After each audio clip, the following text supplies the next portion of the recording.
Salut et bienvenue pour cette nouvelle vidéo les golfiteurs. Bon, aujourd'hui on va tester un nouveau format un peu plus sombre où on ne verra pas ma tête dans la vidéo. J'avais envie un peu de varier les plaisirs et de changer de format, n'hésite pas à me dire dans les commentaires si ça te plaît ou non. Aujourd'hui on va traiter d'un sujet délicat dans le monde du golf. Pourquoi d'année en année, les industriels ferment de plus en plus le loft des clubs? C'est plus un secret pour personne, la plupart des golfeurs sont au courant de cette pratique, mais j'aimerais revenir dessus afin d'informer au maximum ceux qui ne connaissent pas cette pratique. Bon, commençons. Beaucoup d'entre vous l'ont déjà expérimenté, vous êtes déjà allé sur une journée de fitting et en sortant de là, vous constatez un gain de 20 mètres sur tous vos clubs.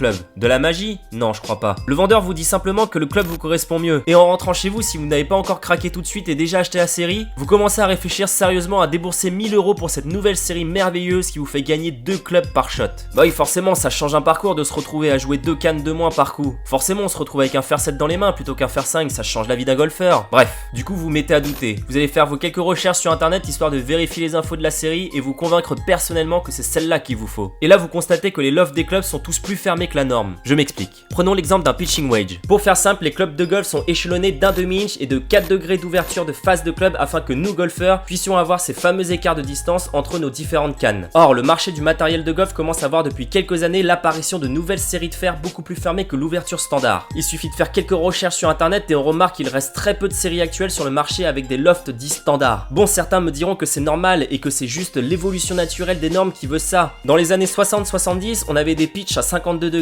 Ensuite, dans les années 80, la norme était de 50 degrés, toujours pour le même club. Dans les années 90, la norme passe à 47 degrés et maintenant en 2018, la norme est de 43 degrés pour un pitch. Mais du coup, il est où le problème dans tout ça? Bah justement, le problème il est là. L'évolution des lofts décroissants ont rendu les fers longs quasiment injouables pour 95% des amateurs. Combien de joueurs sont capables de taper correctement un fer 3 de nos jours? La question est même combien de personnes possèdent un fer 2 dans leur sac, alors que c'était la norme auparavant? La réponse est presque plus personne. On se retrouve quasiment tous dans l'obligation d'acheter une série qui commence déjà à partir du fer 5 et de la compléter avec des hybrides. Et oui, bingo, vous êtes dans l'obligation de vous payer 2 voire 3 clubs de plus dans votre sac non compris dans la série et beaucoup plus onéreux à l'unité. Mais ça ne s'arrête pas là. On se retrouve maintenant avec un trou béant entre le pitching wedge à 43 degrés et les sand wedge qui sont restés en moyenne à 56 degrés. Et là encore, les marques de golf se sont retrouvées dans l'obligation de compenser cet écart de loft en créant ce qu'on appelle maintenant les gap wedge ou encore les approach wedge qui n'existaient pas auparavant. Et nous voilà nouveau acquéreurs d'un nouveau club de golf jusqu'à là non indispensable mais qu'il est devenu par obligation imposé par l'industrie. J'ai un ton très critique depuis le début de la vidéo en pointant du doigt l'industrie de consommation qui nous pousse encore et encore à acheter. Mais il n'y a bien sûr pas que du mauvais. Et puis nous vivons dans un monde capitaliste, alors c'est tout à fait normal et c'est devenu la norme de consommer même sans nécessité. L'apparition des hybrides a permis à de nombreux golfeurs de trouver ou de retrouver du plaisir dans le jeu. L'évolution des matériaux composites et l'argent investi dans la recherche et développement faite par les marques a permis de rendre le golf plus facile et plus agréable dans son ensemble. C'est un fait, on peut pas le nier. Pour cela, il suffit d'essayer les lames qui étaient la norme dans les années 70 et les clubs oversize de maintenant pour se rendre compte que l'évolution n'a pas été que néfaste. Mais la course au toujours plus fermé continue et la question est quand est-ce que ça va s'arrêter? Cette fâcheuse tendance qu'on les marque à toujours plus fermer le loft des clubs au fil des années va devoir s'arrêter inexorablement un jour au risque de se retrouver dans 30 ans où on sera tous obligés de s'équiper de 4 ou 5 hybrides dans le sac parce que le loft de nos fers seront tellement bas que même un fer 6 deviendra injouable pour 95% des joueurs. Si on extrapole la chose, nos fers sont fermés de 4 degrés tous les 10 ans environ. Est-ce qu'un jour on se retrouvera à jouer un pitch avec une ouverture de fer 8 actuel? Mais la question est pourquoi les marques font ça au-delà de vendre des clubs en plus comme on l'a vu ci-dessus. Le golfeur est une espèce qui cherche toujours à aller plus loin. Quoi de plus facile que de flatter l'ego d'un joueur en lui disant qu'il frappe fort? Gagner 1 ou 2 clubs en achetant du nouveau matériel, bien sûr que ça fait rêver les golfeurs. Alors pourquoi crier sur tous les toits que la norme a changé et que tous les clubs ont été fermés de 4 degrés depuis quelques années? Bien sûr que les informations des lofts sont directement disponibles sur internet, mais est-ce que tous les golfeurs regardent les lofts de leur nouvelle série? La réponse est non. Au final, un fer neuf, ça reste un fer neuf. Pourquoi chercher plus loin si on gagne 15 mètres par club? Donc on en revient toujours au même au final. Toujours vendre plus, toujours renouveler l'achat. Et vous savez tous comme moi comme il est facile de craquer pour du nouveau matériel de golf tout brillant, tout nouveau. En fait, dans cette vidéo, je ne reproche pas forcément aux industriels de fermer leur club de plus en plus. Ça fait peut-être partie de l'évolution du matériel après tout, qui sait. Ils ont peut-être une autre idée que de vendre derrière la tête, même si j'en doute fortement. Ce que je leur reproche, c'est leur manque de transparence envers leurs clients en leur faisant croire qu'ils vont réussir à vous faire taper plus loin grâce à une technologie venue de je ne sais où. Forcément, c'est plus vendeur de dire qu'on a mis une nouvelle technologie et réussi à créer des nouveaux matériaux composites ou je ne sais quoi qui permettent aux golfeurs de gagner de la distance. L'USGA et le Royal Ancien, qui sont les instances suprêmes du monde du golf qui régissent les règles et les lois de notre sport, sont formelles là-dessus. Le coefficient de restitution des clubs de golf sont bridés sans jeu de mots. On ne peut plus aller plus loin. Les golfeurs ne peuvent plus gagner en distance grâce au matériel et ce depuis une dizaine d'années. Et oui, vous l'aurez deviné, la seule parade pour continuer continuer à vendre plus et de fermer le loft des clubs pour pouvoir vous faire croire que vous avez gagné en distance. Il n'y a pas d'autre solution pour les marques de golf puisque les normes imposées sont ainsi. Je veux bien qu'on facilite le jeu des golfeurs encore une fois, mais à un moment il va falloir que les clients soient informés formellement de l'évolution que l'industrie du golf veut prendre dans les années à venir. Parce que là j'ai plus l'impression qu'on essaie tout simplement de nous pigeonner en n'étant pas 100% transparent avec nous. Sur ce, je vous laisse réfléchir à la question et j'espère que la vidéo vous aura plu dans ce format. Je vous dis à la prochaine les golfiteurs, ciao.